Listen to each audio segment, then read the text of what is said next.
Nah, udah aman ya, Pak? Nggak aman, tapi nggak apa-apa deh, kita Oh, jalan aja. nggak aman. Oke, ini tapi saya bisa lihat mukanya Pak Peter kok. Sama, Aman saya kalau bisa di lihat muka saya. saya sendiri. Oke, mungkin Pak Peter mau perkenalan diri dulu nih ke teman-teman Sobat JUC malam hari ini. Bentar, volumenya tak naikin dulu ya. Oke. Ya, halo, selamat malam semuanya. Perkenalkan saya Peter Susilo. Saya dari Business Manager di JOC Semarang, Komunitas Gocuan. Iya.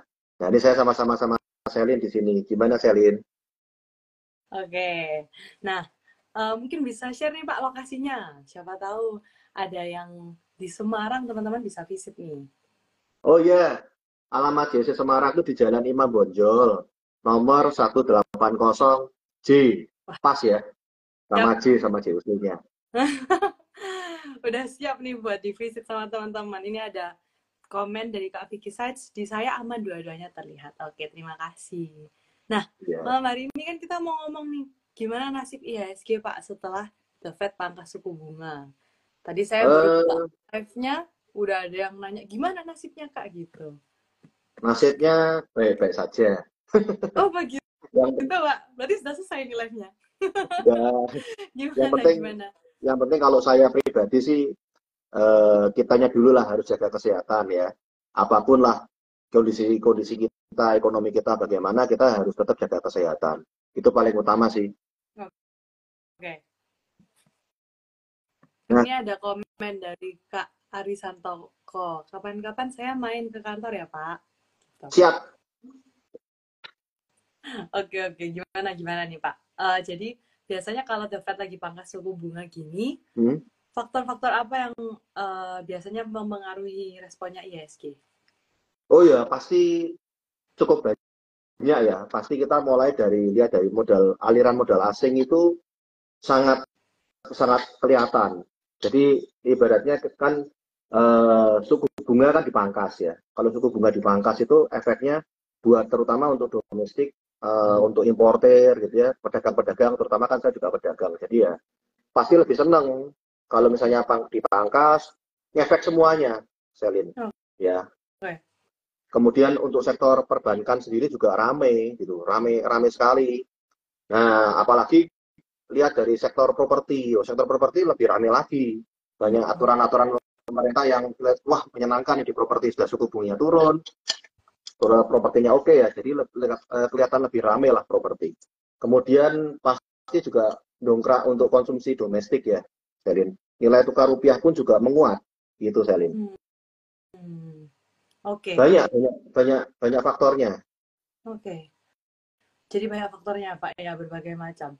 Nah, kalau misalnya Pak Peta Mm-mm. tadi bilang dari segi pebisnis pada happy, ini dampaknya ke market gimana, Pak? Maksudnya positif atau negatif dan hubungannya itu seperti apa gitu? Boleh dijelaskan nggak? Kalau untuk market saham jelas menjadi daya tarik tersendiri ya. Mm-mm. Kan otomatis ya, kalau misalnya kita lihat suku bunganya turun, ya lebih baik ya lari ke saham gitu. Apalagi untuk orang-orang asing ya terutama ya.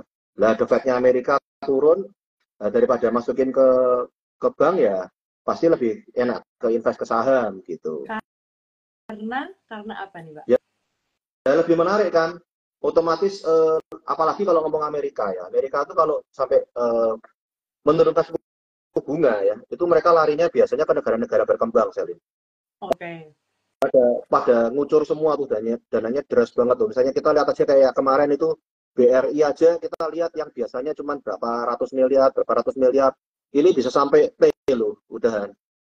Kan jadi kan Hmm. kelihatan sekali memang dari investor asing ini bergerak banyak gitu. Hmm. Hmm. Oke, oke. Karena kan soalnya malam hari ini Sobat JOC belum tentu paham nih Pak. Maksudnya suku bunga ini apa sih kalau dipotong, dampaknya apa, hubungannya apa. Jadi malam hari ini mau belajar nih sama Pak Peter gitu. Hmm. Dari segi Itu mungkin fundamental dan ya teknisnya kita juga ya. kan ngomong kayak ibaratnya seperti rantai rantai makanan ya kita lihat ya. Jadi kalau misalnya The Fed ini turun ini, suku bunganya dipangkas gitu ya. Nah, sekarang kalau misalnya dilihat ini, orang dari Amerika sendiri atau investor dari Amerika sendiri pasti akan lebih, ngapain saya investasikan di bank US, orang bunganya dipangkas kan. Nah, Hmm. Nah, otomatis lebih cenderung ya enak saya investkan ke tempat yang lain. Salah satunya memang di persahaman gitu. Nah, persahaman ini di mana? Nah, dia lihat nih yang baru growth-nya mana nih. Kita ngomonglah kayak di Asia ya, apalagi di tempat kita nih, kita ada Indonesia, ada Thailand, ada sekitar-sekitar tetangga itu sangat growth untuk persahaman di negara-negara itu, Selin. Oke, oke. Berarti nggak cuma dari sisi domestik, tapi dari internasional pun juga Oh iya tertarik ya, dong. gitu. Iya, iya Hmm. memang pasti. Terutama memang yang pasti yang jelas itu yang terlihat itu di sektor perbankan, sama di sektor properti, kemudian di sektor konsumsi ya. Nah, karena kan domestiknya kan juga jadi lebih baik ya, pasti lebih maunya ya konsumsi lebih baik lah gitu. Nah, ini kelihatannya Pak Peter udah bisa baca pikiran saya ya. Barusan saya mau tanya sentimen apa ini yang kalau di lokal yang bakal terdampak. Ya, Ternyata Pak Peter udah jawab duluan. nah ya itu Boleh sudah tak dijelasin jawab. lebih lanjut Pak mungkin secara detail. Kalau Terdampak. lebih secara detail ya pastilah namanya kalau perbankan sendiri ya, kita ngomongin sektor perbankan ya. Oke. Nah, apalagi kalau kita lihat di Indonesia. Indonesia ini kalau boleh saya bilang, tiang panjang negara Indonesia ini memang kan ada di sektor finance. Nah, Oke. otomatis dengan The Fed memangkas suku bunga, ya imbasnya ke sektor perbankan lebih lebih lebih asik gitu. Nah, lalu kita lihat juga dilihat dari sektor properti. Properti itu udah ada desas-desusnya nih. Begitu kemarin, Mm-mm. oh The Fed ini katanya mau memangkas suku bunga, memangkas suku bunga. Lah kan kelihatan semua. Kemarin kita lihat ada ya kayak BSDE ya, itu kan juga juga ini ya euforia gitu ya. Kemudian ada CTRA juga naik tapi nggak terlalu banyak. Pewon itu, Ya. nah Ya. Pewon kan juga kelihatan banget tuh kayak roket gitu. Hmm. Ya. Jadi ya bereuforia gitu. Cuman memang di samping itu sendiri ada dampak yang lain juga sebetulnya. Kalau misalnya nggak semuanya happy happy sih. Kita lihat kayak misalnya ngomong kayak sektor komoditas. Sektor komoditas ini juga akan jadi pemikiran kita untuk was-was juga, untuk waspada gitu. Karena memang ya komoditas akan berpengaruh juga gitu. Harga-harga komoditas ini. Oke. Berarti kalau tadi saya pahamnya, saya coba simpulkan ya Pak, tolong direvisi kalau misalnya salah. Berarti kalau sektor perbankan dan properti ini diuntungkan, lalu untuk komoditasnya yang kita harus hati-hati seperti itu ya maksudnya Pak? Betul, betul, betul. Kalau Hmm, komoditas kita harus lihat ini deh, kalau mau pokoknya lihat berita aja deh. Komoditas itu selalu ngikutin harga dunia sih. oke. Kebanyakan seperti itu. Nah, kalau kita di sini ya kita lihat model-modelnya seperti apa gitu. Kalau pas komoditasnya kok pada ditarik semua ya bagus ya, kita lihat seperti apa gitu. Ngikutin Hmm, oh, pasar aja, ngikutin tren aja kalau komoditas. oke, oke, oke. Ini ada komen Pak dari L Trader, ada rencana adain trading bareng nggak Pak? Gitu. Sorry, Wah, ada rencana adain trading bareng nggak Pak? Gitu. Udah live diantisipasi trading nih. bareng kita seminggu lalu ya kita udah live trading bareng ya. Cuman memang saatnya pas itu nggak asik gitu ya. Pas saat live trading bareng, FTSE-nya keluar, brandnya jeblok, drosor, wah pada nggak enak ya gitu. Tapi terus esok harinya eh, mulai ada pergerakan itu ya di Ya, brand, di Puan, di mana tuh mulai ada pergerakan gitu. Kalau mau live trading bareng nanti kalau nggak salah di Oktober ya, Selin ya, kita ada betul. ya. Bulan depan ada live trading bareng nih teman-teman. Tapi live tradingnya kali ini spesial, jadi harus pantau terus ya Pak ya Instagramnya. Iya, iya. Apalagi kalau pas di Semarang gitu ya. Kalau di Semarang ya ya kasarannya kudu mampir gitu ya. Kudu mampir bisa jajan makanan di Semarang itu enak-enak loh.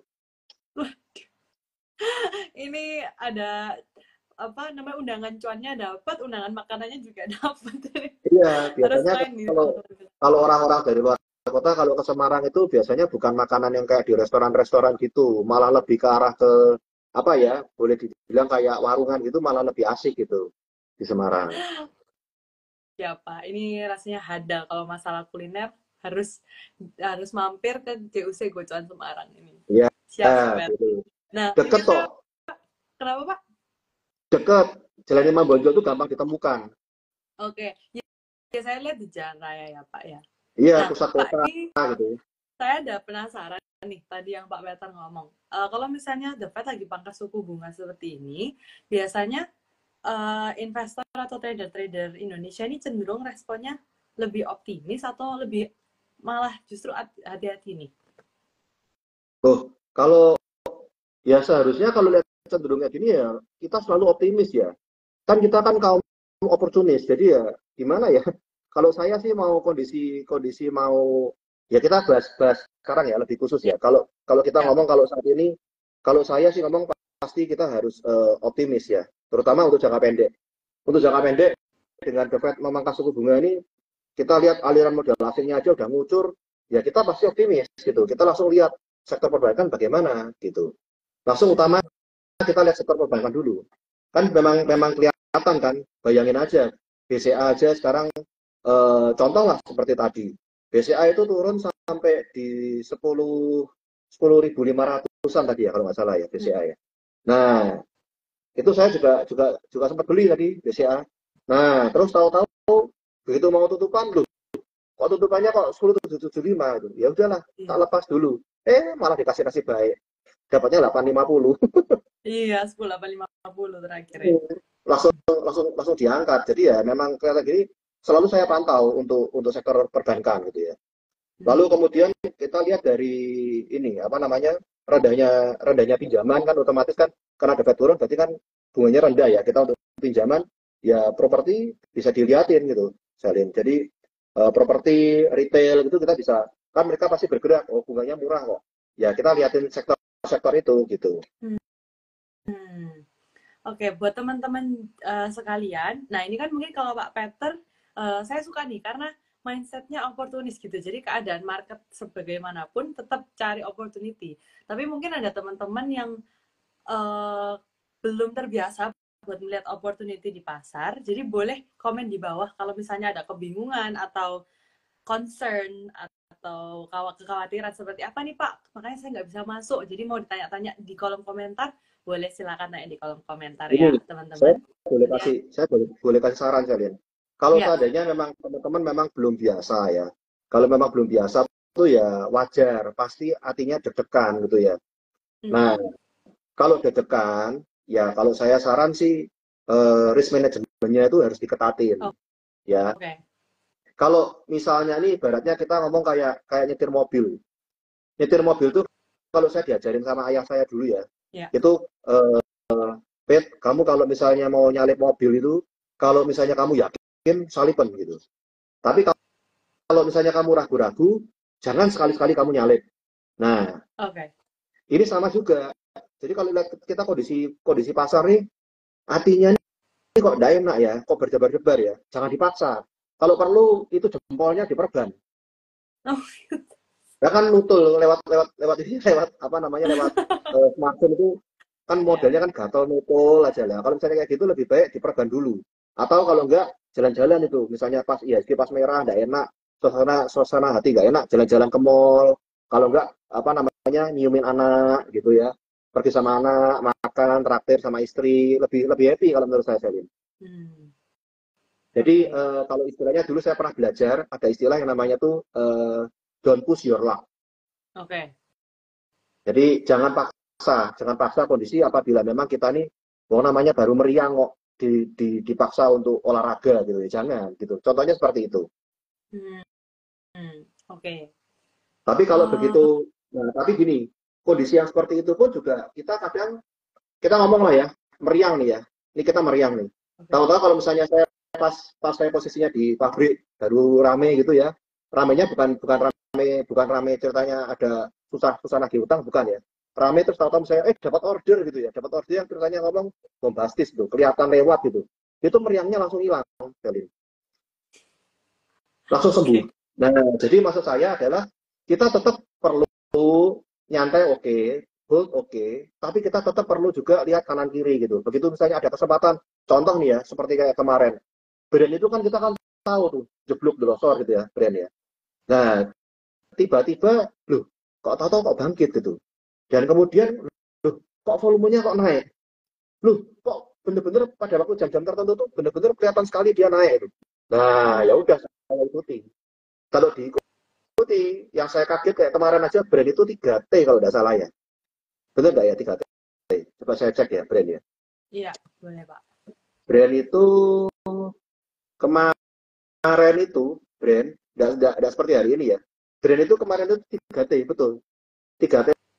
Nah hari ini dia koreksi-koreksi dikit lah. Saya harap sih semoga ya besok memperbaiki diri lagi. Maunya gitu. Oke. Ya, ya, paham, paham, Pak. Jadi maksudnya kalau misalnya memang belum ready, jangan dipaksa-paksakan ready seperti itu ya. Nah, cuman Hmm. kalau misalnya memang sudah sebenarnya opportunity-nya oke nih Pak, seharusnya memang masuk gitu, tetapi memang emang dari mentalnya aja yang nggak ready. Nah itu Pak Peter ada saran nggak? Mungkin secara teknikal juga boleh, secara fundamentalnya juga boleh.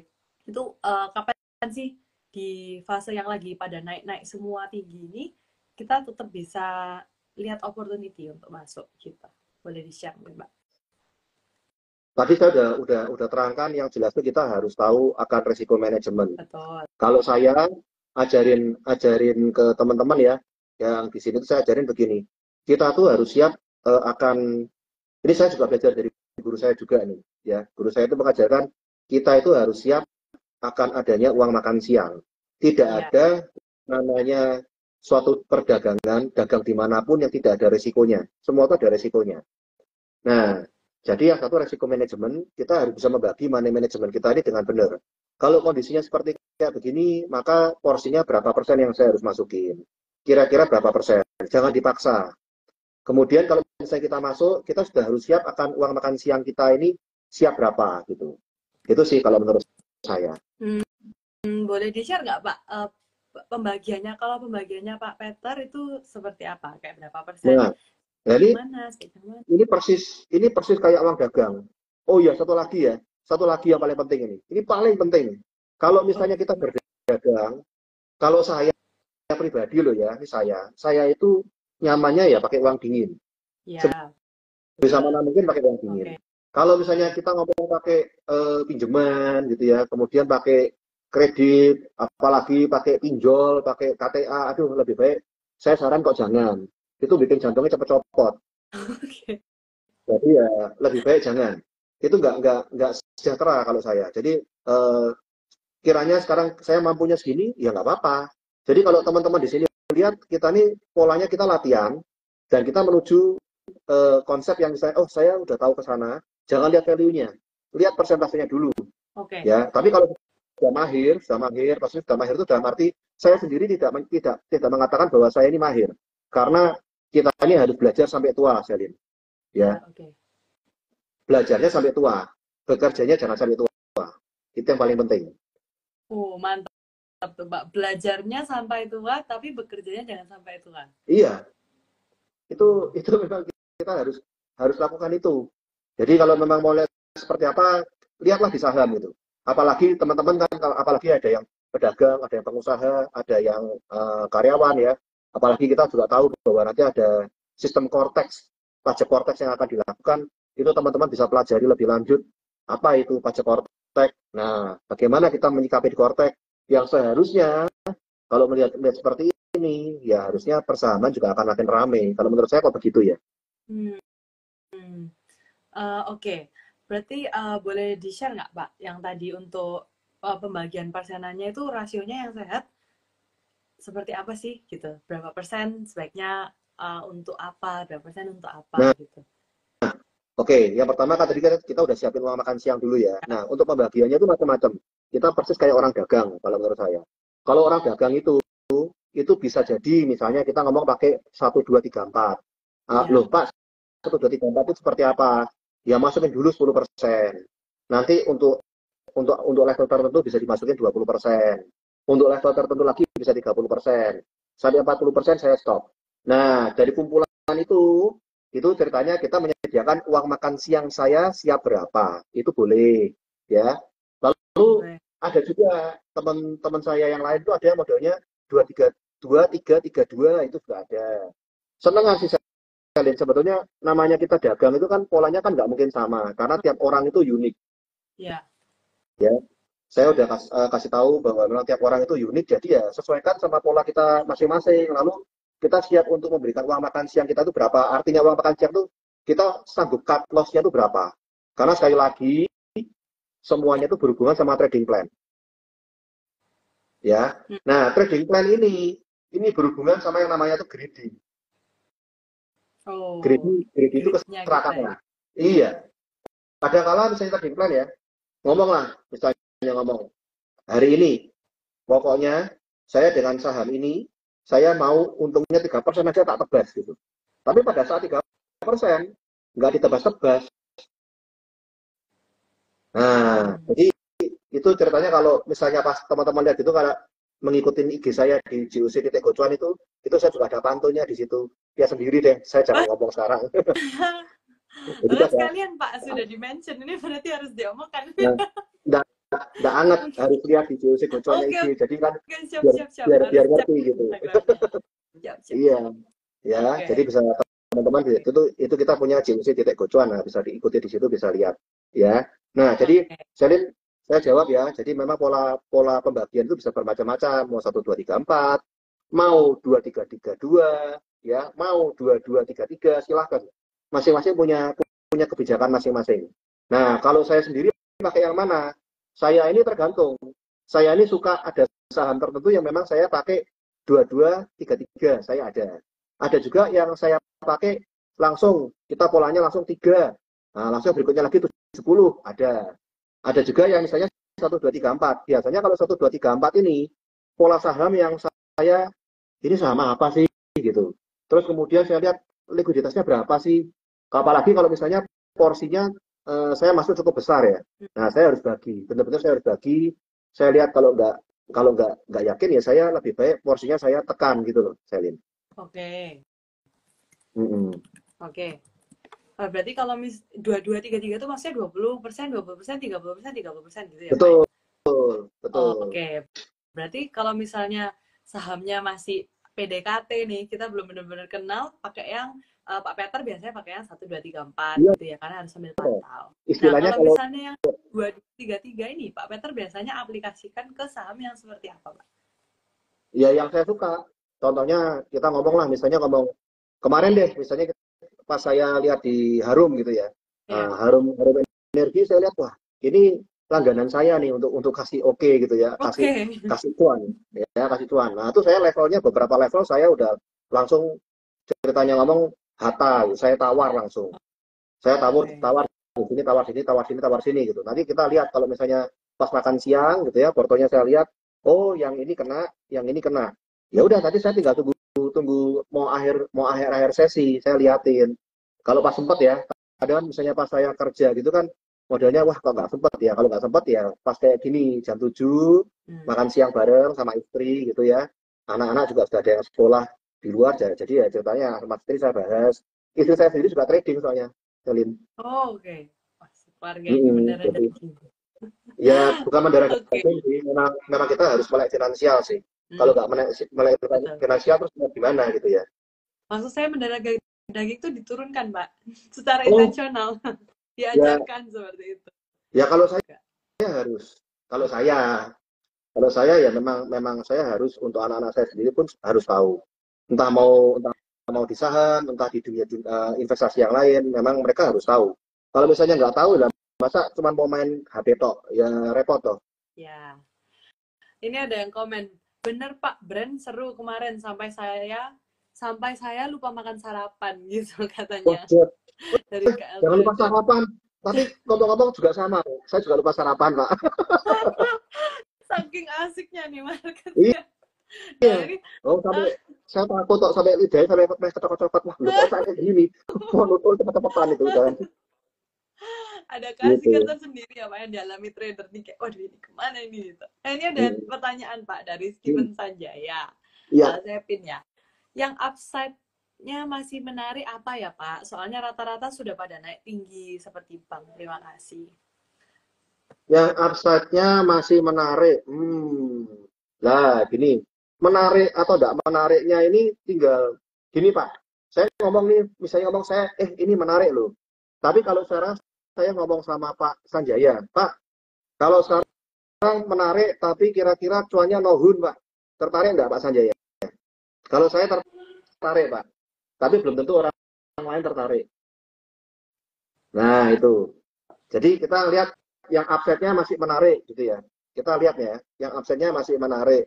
Eh, tadi pas tutupan, ya, pas tutupan ini saya akan buang BCA. Lalu saya lihat Oh, lihat ya, cuma cetak-cetak, saya lihat nih di sini, Tekim menarik juga nih. Nah, oh, ingat tuh ya, oke. ini bukan saya suruh kalian untuk beli.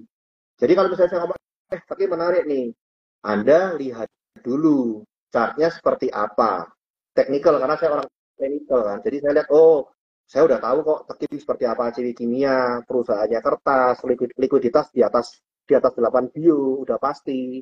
Nah, kemudian selama ini transaksinya juga oke. Nah, saya lihat, oh saya tertarik nih Tekim. Nah, saya beli Tekim. Nah, Hmm. sekarang kalau saya Tekim, saya lihat gini prosesnya, nohun we, tak ambil ah. Nah, cukup dah. Pak, sebentar, Iya. mohon maaf nih saya potong. Nohun itu apa, Pak? Mungkin teman-teman takutnya tidak mengerti nih. Nah, nohun itu sebentar tak translate dulu. Nohun itu 2%. Oke, saya tadi gini, waduh, ini bahasa sendiri, Pak. 2% ya. Oke, oke, dua biar biar persen. nggak ngantuk kali ini. Jadi kalau buat saya sendiri, misalnya saya masuk 2% ya saya suka. Biasanya loh ya, biasanya memang kalau untuk orang yang masuknya dalam arti lumayan besar, ya buat mereka lumayan besar, biasanya ya untung 2-3% cukup lah. Mau mau mulai dari mana, apalagi harian, ya toh. Contoh aja seperti kayak Bank BCA. Bank BCA aja saya dapat di harga 10.650 sama 10.675. Saya jual di harga 10.800 sama 10.850 tadi pas kebetulan. Cukup enggak? Ya saya sih happy-happy aja kalau saya gitu. Oke, oke, oke, oke. Berarti disesuaikan juga ya, Pak, dengan kita ini mau target berapa gitu ya, Pak? Hmm, betul, memang harus tergantung dari targetnya kita sendiri sih, saya lihat. Jadi nggak bisa diomong, wah nggak seru 2%, saya maunya yang 20% gitu. Nah, memang saya juga mau 20%, cuman masalahnya kita juga nggak bisa menebak kan, kecuali saya yang punya perusahaan. Betul Oke, kan? oke, betul, betul, Pak. Berarti tadi apakah selain Tekim yang Pak Peter personally anggap menarik, ada yang lain lagi, Pak? Eh, eh, Kalau saya sih pantau BCA sih besok. Oke. Kenapa nih, Pak? Ya Mungkin saya boleh suka dijelasin dari simpelnya. gini, saya itu punya singkatan sih sama BCA. Buat saya loh ya, bukan saya promosi BCA, cuman memang saya suka BCA. Oke. Jadi kalau BCA tuh buat saya merasa ya benar-benar cinta aku gitu. selama selama selama saya di BPA kok eh, apa ya, running well gitu. Saya Oke. misalnya pun ada yang gimana saya nggak terlalu khawatir. Saya cuma lirik dua sih, BCA sama BRI sih. Kalau misalnya untuk besok ini kan Pak Peter rencana pantau BCA nih. Nah itu Mm-mm. apakah Pak Peter melihat trennya sedang bagaimana atau karena apa nih Pak Peter, boleh di-share nggak? Enggak, saya lihat BCA aja, maksudnya saya lihat kayak gini nih, murni murni dari teknikal. Kalau Oh, saya mulai lihat dari memang BCA ini kan kalau saya lihat memang posisinya dia kan uptrend, cenderung uptrend. Memang saya lebih lama, cuman kalau sekarang kita lihat ini kan mini uptrend ya. Nah, kalau mini uptrend ya, kalau saya langsung saya antri biasanya di garis gitu. Kita memang punya pengajaran sih di Gocuan. Jadi kalau memang uptrend bagaimana, kalau sideways bagaimana, kalau downtrend bagaimana. Jadi kalau misalnya gini ya saya tawar. Besok paling sebentar. Saya paling besok tawar di area 10.675 lagi paling. Oke.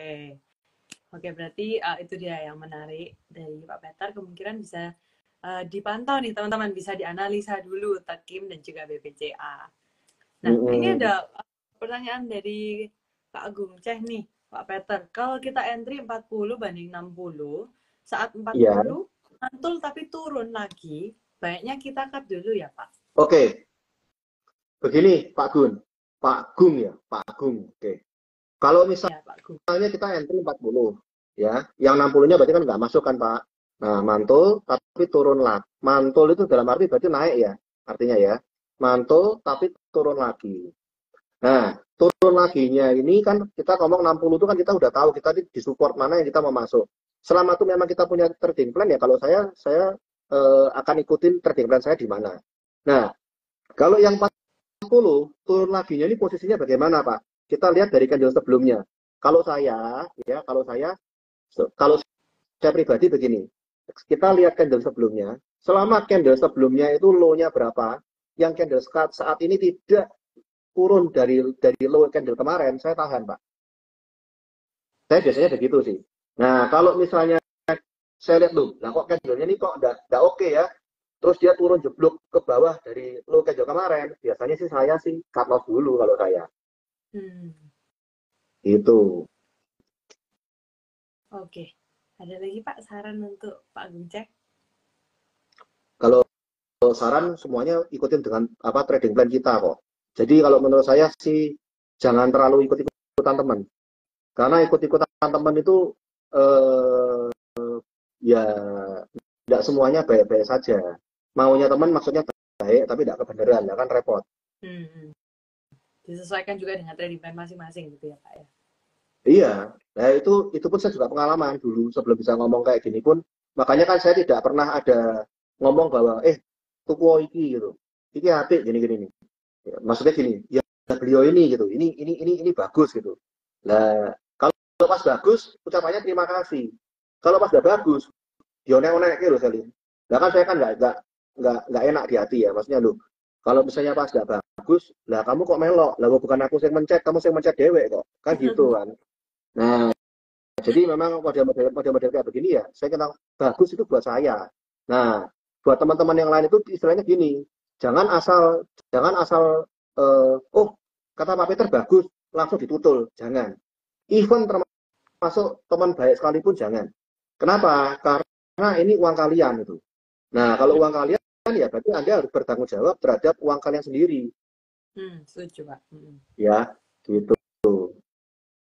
Kalau misalnya, saya ada pertanyaan nih Pak, saya penasaran. Kalau misalnya untuk trader-trader pemula ya Pak Peter ya, Hmm. misalnya dikasih info nih, kayak, oh ini bagus nih kayak gitu.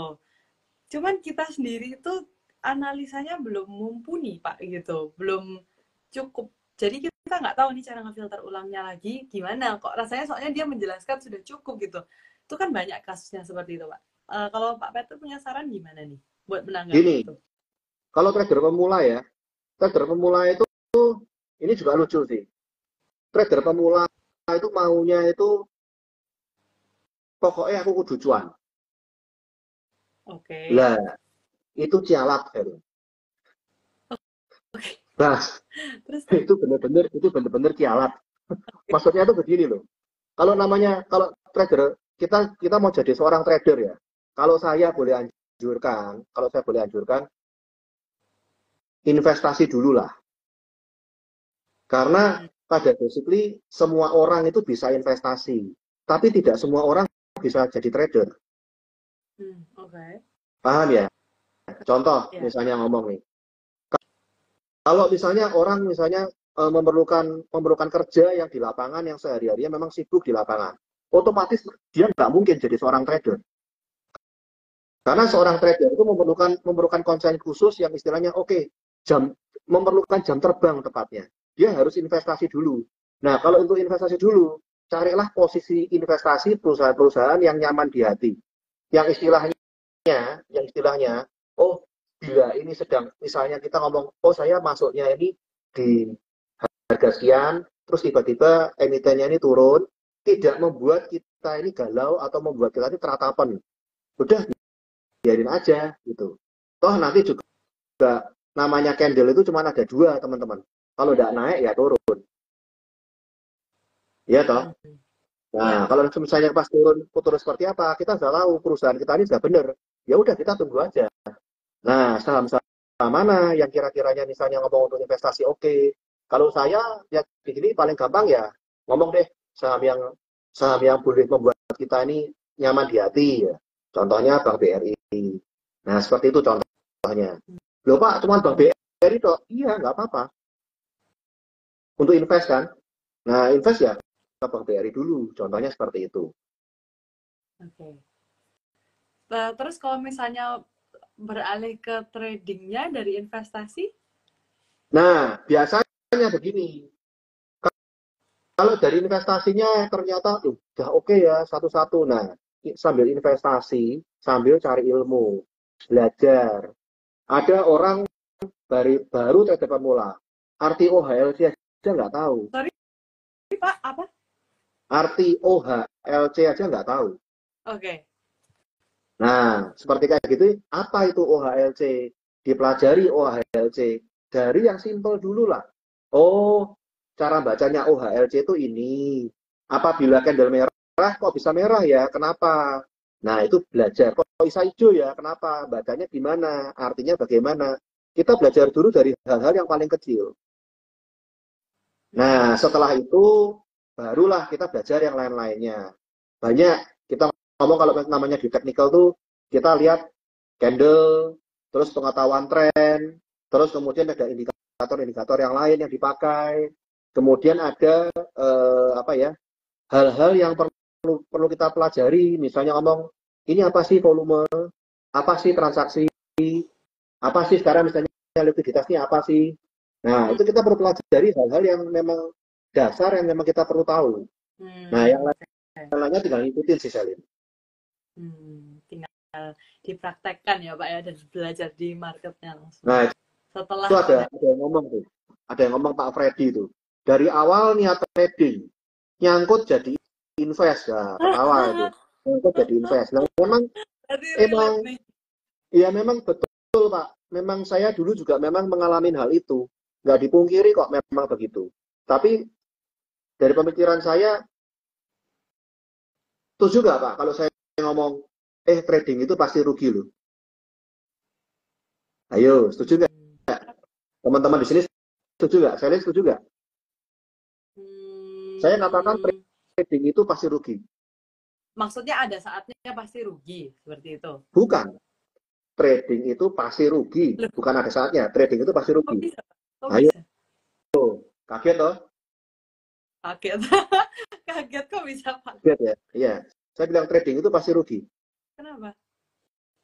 Resikonya untung.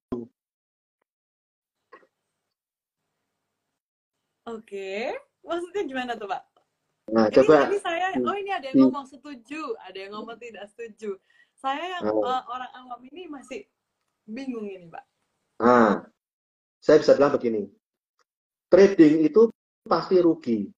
Apapun. Mau trading, mau dari trading saham, mau trading buka perusahaan, mau trading apa. Itu pasti rugi ya Pak mulanya. Orang keluar modal kok. Kan saya bilang, saya polanya dagang. Keluar modal, keluar tenaga, keluar pikiran, wah, segala macam-macam itu. Ya. Tapi resikonya untung. Asal kita tahu cara mengelolanya. Itu. Nah, di sini ada teman-teman bisa ngomong nih. Rugi fee broker, ya.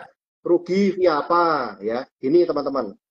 Kalau ini saya nggak bela sekuritas ya. Ini saya juga ceritanya juga orang dagang, ya. Namanya dagang itu juga pasti perlu alat, perlu tools, ya. Nah, kita sekarang lihat, kita sendiri ini berdagang kan kita kan terbantu, ya. Terutama saya merasakan yang terbantu ini di JUC ini saya sangat terbantu sekali. Kenapa? Engine-nya JUC ini bukan kaleng-kaleng. Ini saya bukan promosi gimana ya JUC, tapi memang saya alami sendiri. Apalagi ceritanya saya ini kan juga baru di Semarang ini kan baru ditunjuk ya. Tapi sebelum ditunjuk ini saya juga coba gitu. Coba bahwa bener nggak sih? Ternyata bener loh, bukan kaleng-kaleng. Nah, untuk bukan yang kaleng-kaleng ini bagaimana Pak? Loh iya loh, saya masukkan jam 12 malam lebih 6 menit ya, saya masukin itu orderan saya itu pasti top 10. Kebanyakan top 10. Yang saya pernah kaget, loh kok urutan nomor 1 ya? Seperti tadi aja saya masukin trading ESA aja, saya masukin nomor 1 loh urutan saya. Luar biasa. Nah, kalau seperti itu ya, teman-teman. Nah, ini kan berarti kan perusahaan ini kan menyediakan suatu fasilitas yang memang biayanya nggak kecil. Kasarannya ngomong kalau teman-teman tahu komputer kan kita tahu yang namanya i3, i5, i7 ya. Nah, kalau bisa dikasih i3, bayangkan kalau servernya sekuritas sendiri itu i3, mungkin dipencet-pencet kayak apa? Jam 9 ada buka, itu mungkin masih ngeheng loh. Dan saya pernah alami loh itu. Di sekuritas yang lain itu saya pernah alami ngeheng loh. Nggak buka-buka, nanti hold sampai 5 menit, baru buka, ayo, mati jengkel deh. Nah, saya coba di JUC, jam 9 buka, jalan loh. Bagus. Semua orderan masuk semua. Bagus. Berarti kan mereka kan komit menyediakan fasilitas ini, dan ini memang perlu biaya. Oke, lalu saya lihat ngomong soal fee. Tadi ada yang bahas soal fee dan teks. Dan fee dan teks ini lebih penting lagi. Kita ngomong soal teks dulu deh. Bapak-bapak, ibu-ibu, teman-teman semua. Teks yang buat harapkan itu berapa? Namanya kita ada suatu kewajiban memang harus bayar teks. Ya.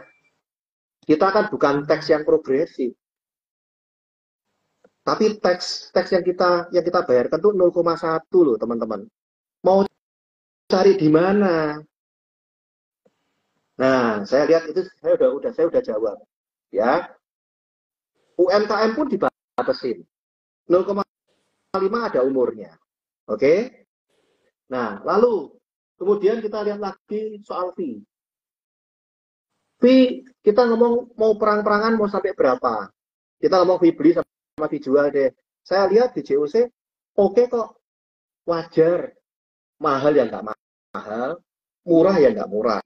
Kalau sekarang misalnya, ibaratnya kita ngomong, beli mobil A itu loh, murah, mau nggak? Pasti mau dong murah. Bener murah.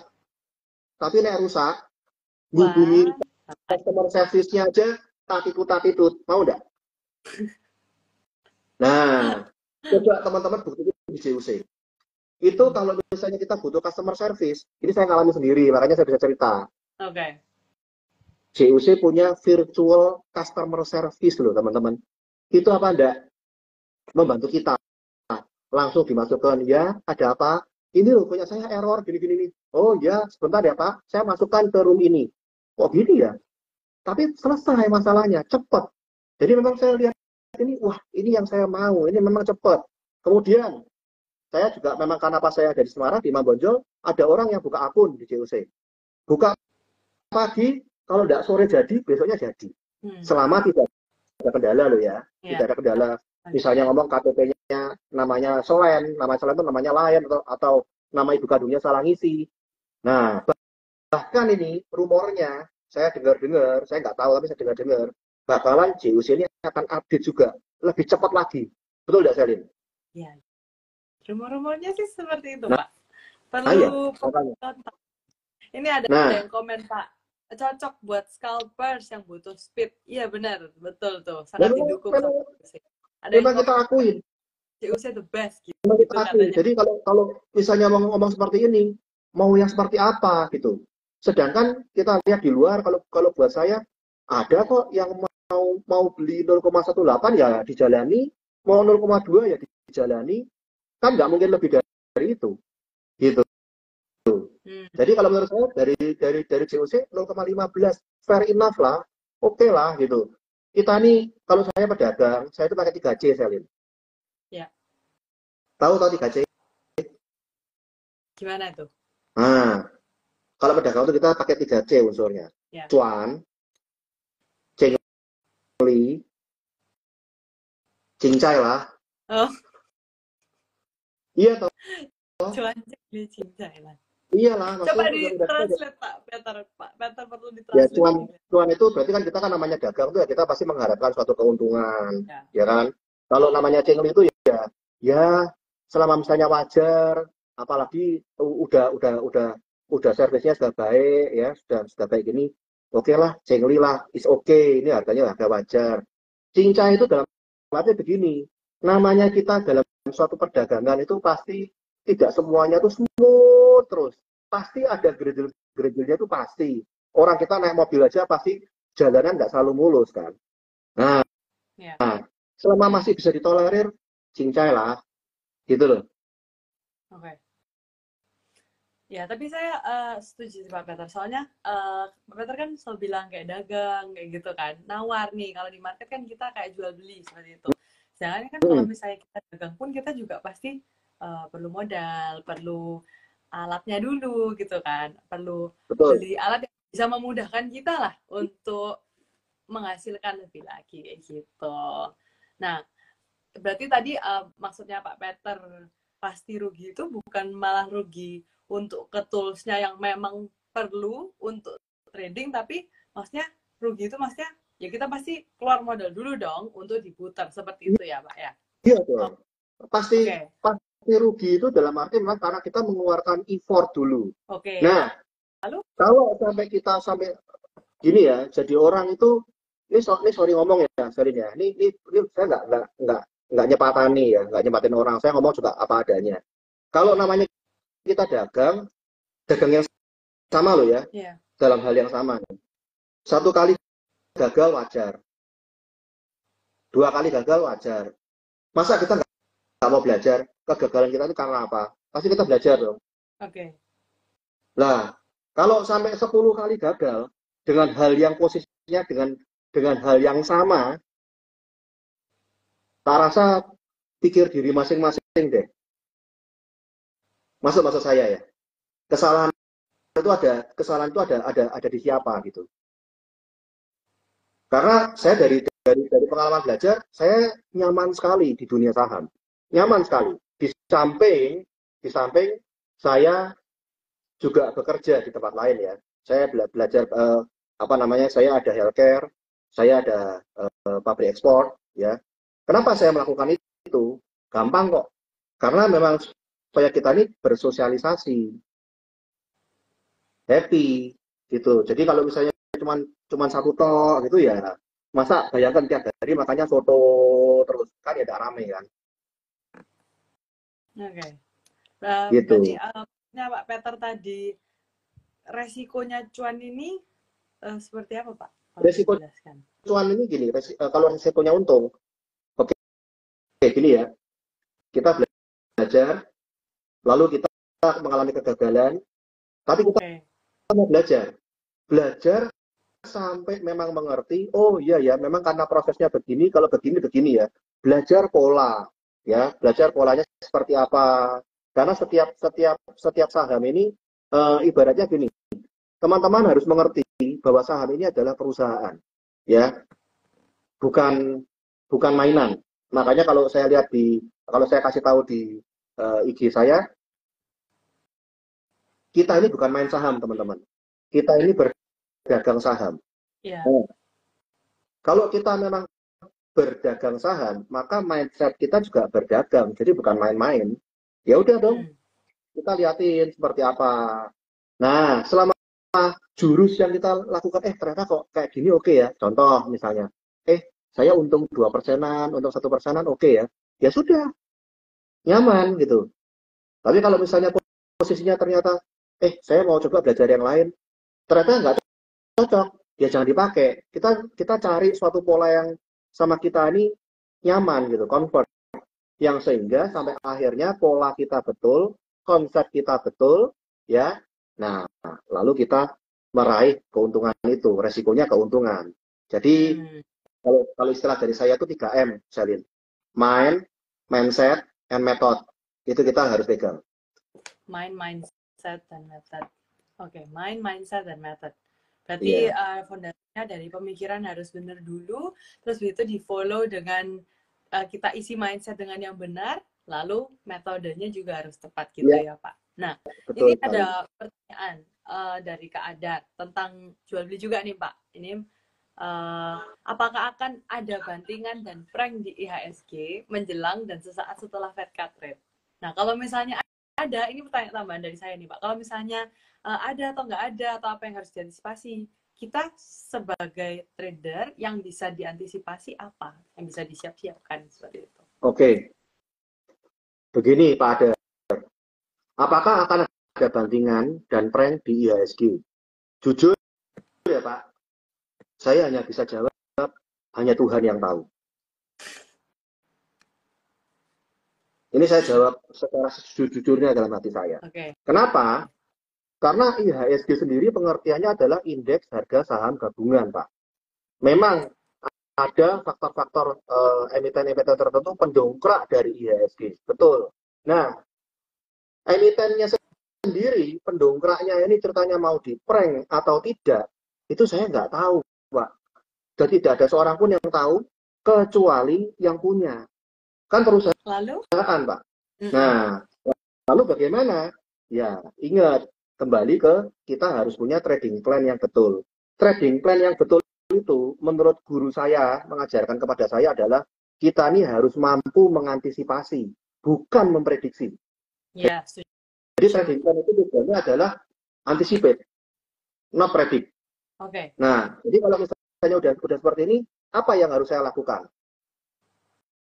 Nah, itu. Jadi ya memang kembali lagi, kalau namanya kita berdagang, ya kita harus siap akan resiko ruginya. Itu, Selin. Oke. Terima kasih Kak Adar sudah menjawab. Terima kasih juga Pak Peter sudah memberikan info. Sorry Pak, ini di saya tiba-tiba komennya hilang semua. Muncul ya di Pak Peter ya? Kalau di Pak Peter muncul ya? Muncul. Dari Pak Adar itu kan muncul. Oh ya, oke. Kalau gitu mungkin cuma di saya aja yang error. Nah, ini, wah nggak kerasa Pak, ini waktunya tinggal 5 menit ternyata. Kalau gitu saya mungkin mau tanya untuk teman-teman bawa bekal pulang nih. Berarti yang pertama, gimana langkah apa yang bisa kita ambil untuk memanfaatkan peluang di tengah kondisi pasar yang seperti ini? Langkah apa yang bisa kita ambil supaya untuk lihat opportunity? Terus yang kedua Pak, berarti gimana caranya teman-teman ini bisa menyesuaikan strateginya setelah penurunan suku bunga ini? Gitu. Oke, sorry. Yang pertama apa dulu, Selin? Jawabnya dulu. Oke, yang pertama, jadi sebaiknya langkah apa yang diambil supaya teman-teman ini bisa lihat peluang di tengah pasar yang seperti ini. Gitu. Ini, teman-teman, untuk saat ini karena memang kita kan lihat dari The Fed ini ya. Nah, ini sorry tak jawab lagi. Itu ada Ibu Maria Stefani. Besok beli apa? Nah, besok beli apa? Lah ini dia, Bu. Saya tak omongin tadi, sudah tak bilangi ya. Saya ini tadi beli tekim saya. Kalau Ibu misalnya memang mau beli tekim, ya Ibu harus lihat chartnya. Jadi saya bukan pom-pom loh ya, teman-teman. Lihat chartnya dulu. Lalu besok beli apa? Saya besok akan menawar Bank BCA. Ya. Terus kemudian kalau besok beli apa lagi? Saya malam ini belum lihat. Karena saya barusan pulang, duduk, langsung buka handphone sama Selin, ting-tong, live gitu. Gitu ya.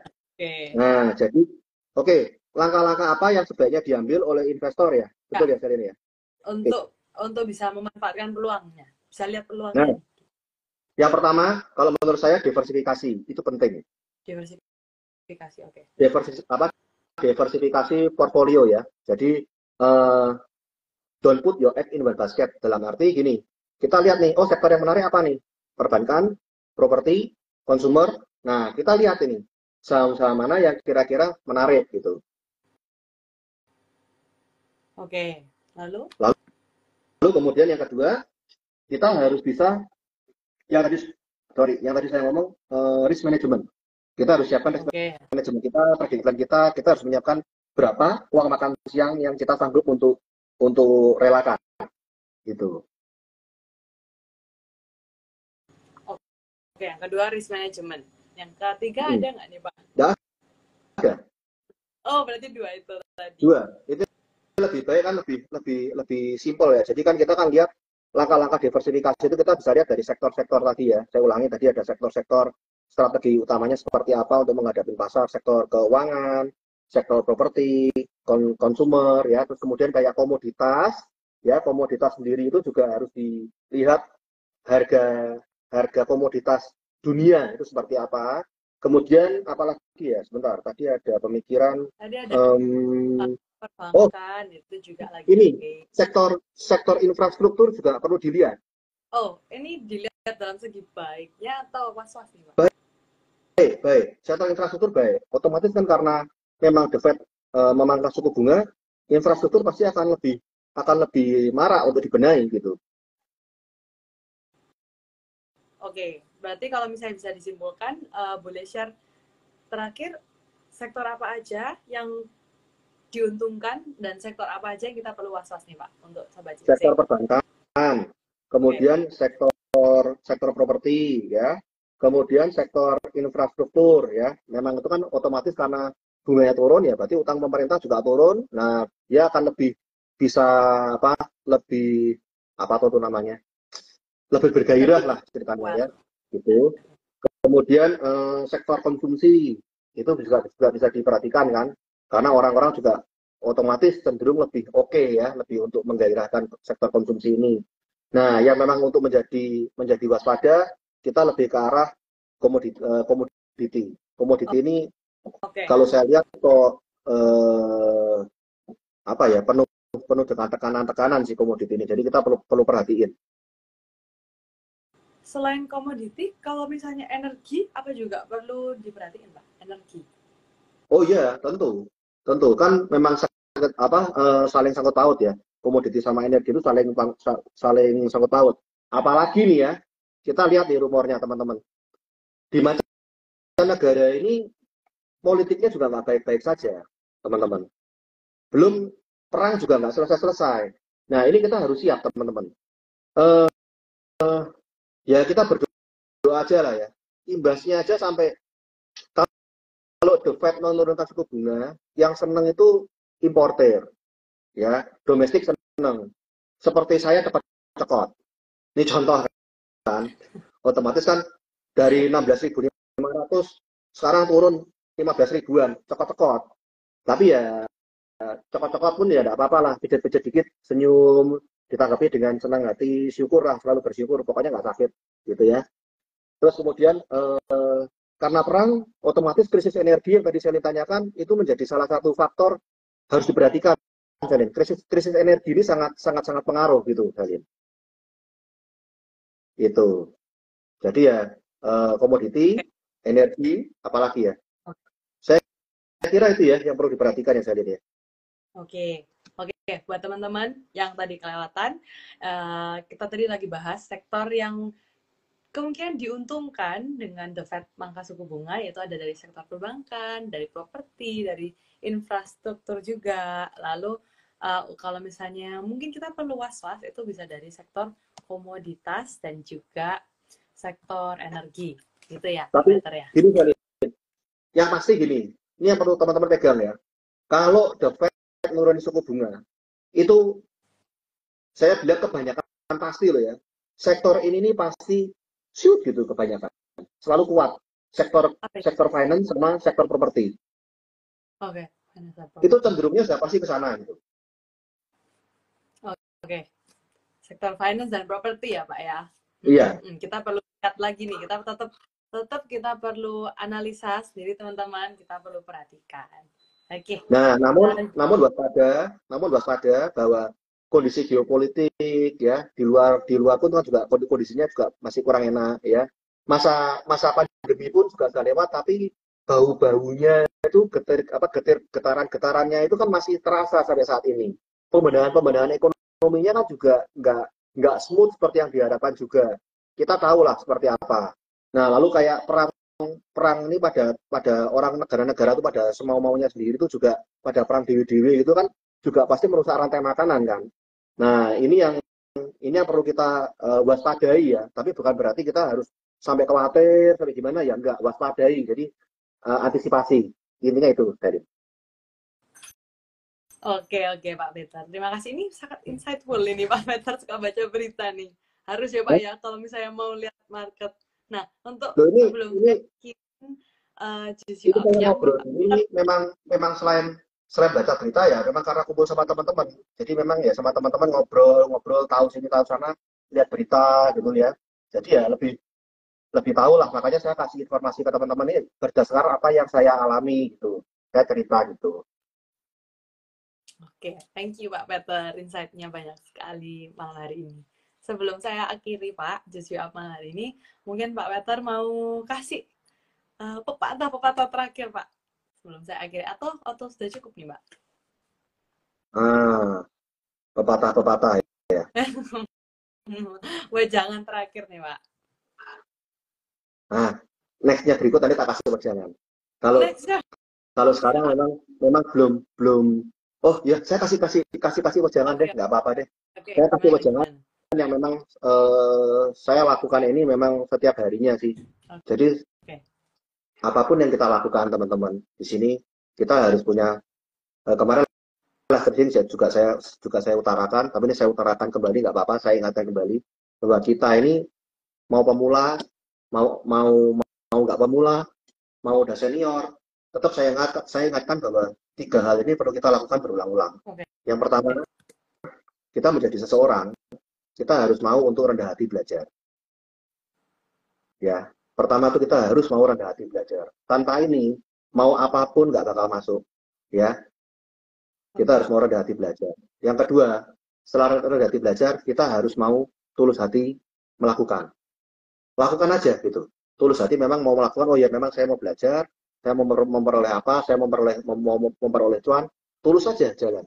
Nah, dari setelah kita rendah hati, kita sudah tulus. Yang ketiga, hasilnya pasti kan ada 2. Baik itu positif maupun itu negatif. Apabila hasilnya positif, memuaskan, yang ketiga ini kita senantiasa bersyukur, teman-teman. Hasilnya positif, ya kita terima kasih kepada Allah Bapa. Terima kasih ya Tuhan, kamu memberikan aku suatu hal yang memang aku bisa pakai sampai ini. Nah, kalau misalnya hasilnya negatif, ataupun misalnya kita mengalami kegagalan, kita juga tetap harus berterima kasih, tetap harus bersyukur. Terima kasih Tuhan, kamu telah memberikan aku suatu hal yang memang aku tuh perlu perbaiki dalam diriku sendiri. Dan ini repeating terus, 3 hal ini. Nah, ini saya utarakan pada teman-teman, baik kepada diri saya sendiri, juga kepada teman-teman yang offline maupun online. Semoga pepatah ini, bukan pepatah ya, wejangan ini bisa dipakai dengan lebih baik lagi. Dan selalu tersenyum, ya, selalu kita belajar untuk menjadi cuan gitu. Cuan.